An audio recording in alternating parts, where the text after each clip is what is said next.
Hello and welcome to my channel. I thought I'd show you my little try at a snippet roll. I hadn't heard of them before. I was browsing through YouTube like you do and saw these wonderful things using up all your odds and ends of materials and lace and everything. So I thought, oh, that takes my fancy. I'll have to have a go at that. So I should go through what I came up with. So this is my attempt. What you're seeing here is the back. This is what happens on the front. So it goes, I've got little bits, I've got lace. I've got button clusters, as they're called. I've got lace and all little bits of material. That's what happens. A bit more lace. This. So you see what happens. You take a bit of backing, you get all your little bits, and first of all you glue them on in place. Now I used this one, which was a high-tack fabric. I got it off Amazon. And what you're doing, this is just securing the bits down, just your first layers, so that then you take it to the sewing machine and do some sewing to catch it all down.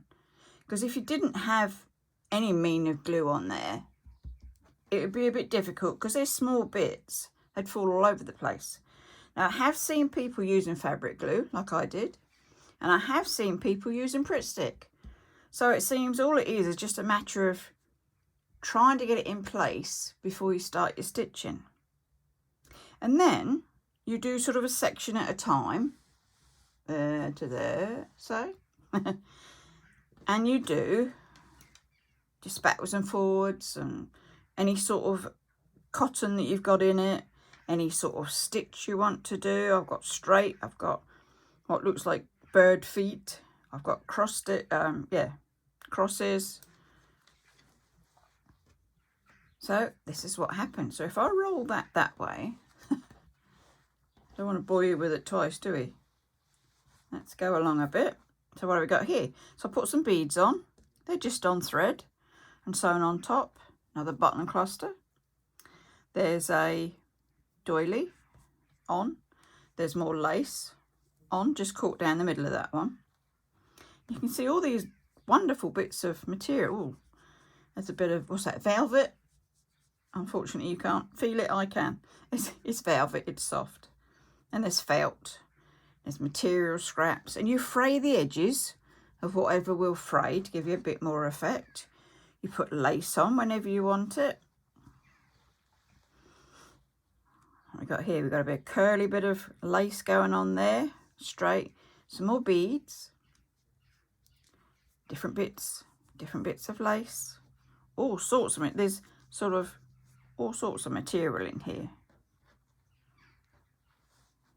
You can see the back of this is still very stitched all over the place.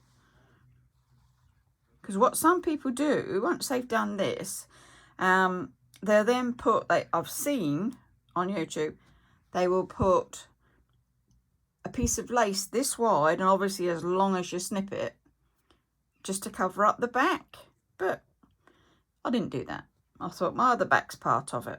I found some funny buttons, animal buttons, some clusters.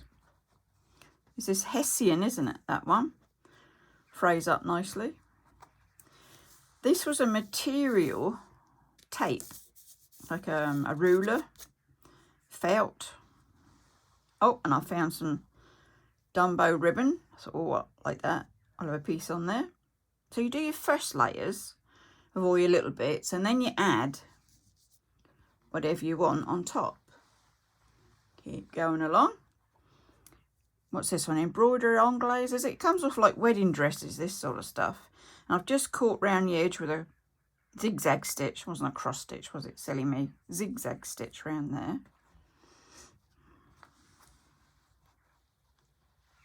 Keep going. And then we've got a bird of sorts, or no, a seal. Perhaps it's a seal on a cluster of materials. It's a bit more of that velvet, more lace. You can use anything.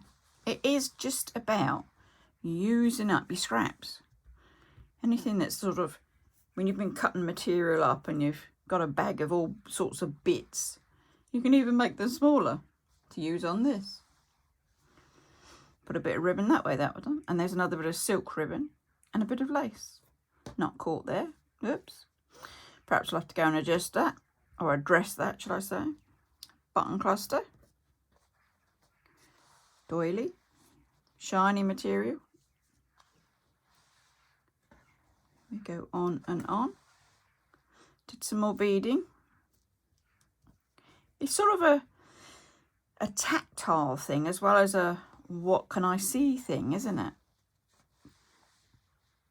And you sew these on by hand afterwards, because your machine obviously will crunch if you start going on big bits like this. So you get your main machining done, then you add your little bits. So nearly at the end of this one. There's the end of this roll. More doilies, more beads, another button cluster, small doilies, and a bit of a bead wiggly there, a bit of lace, and a lace to end it.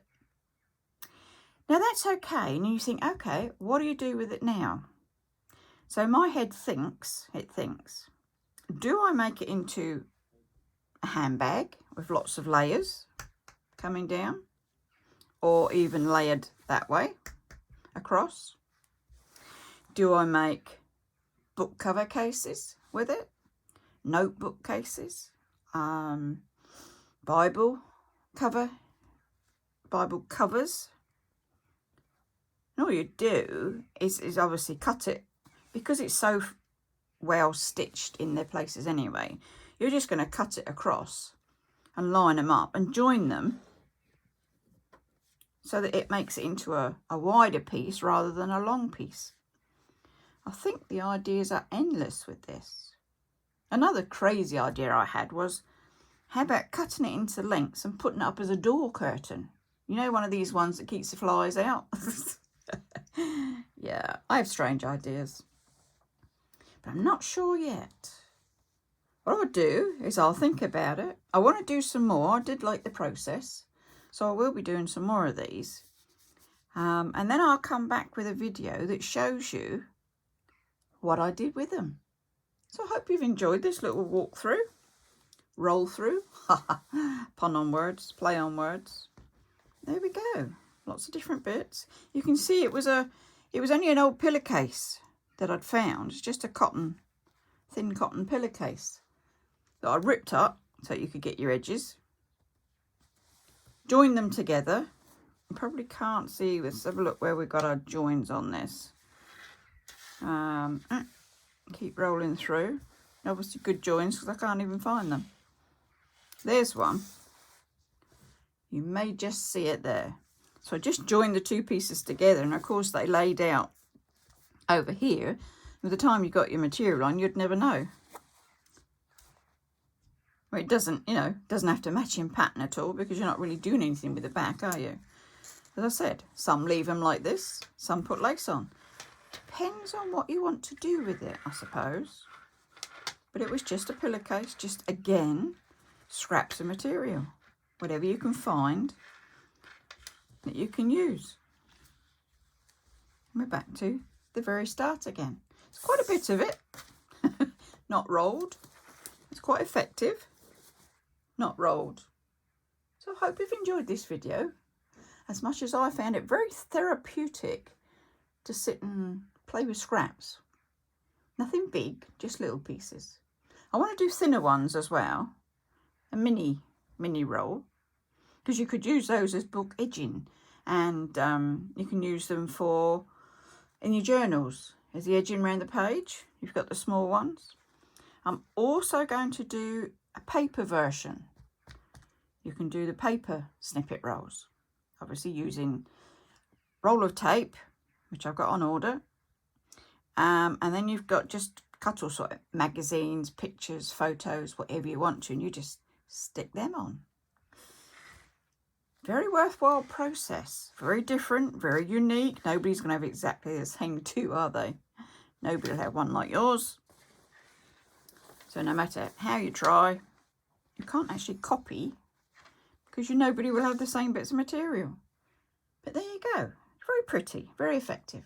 Hope you've enjoyed. And I should say, stay safe. And do enjoy yourself. Do enjoy your crafting. That's what life's about. And I say bye-bye for now.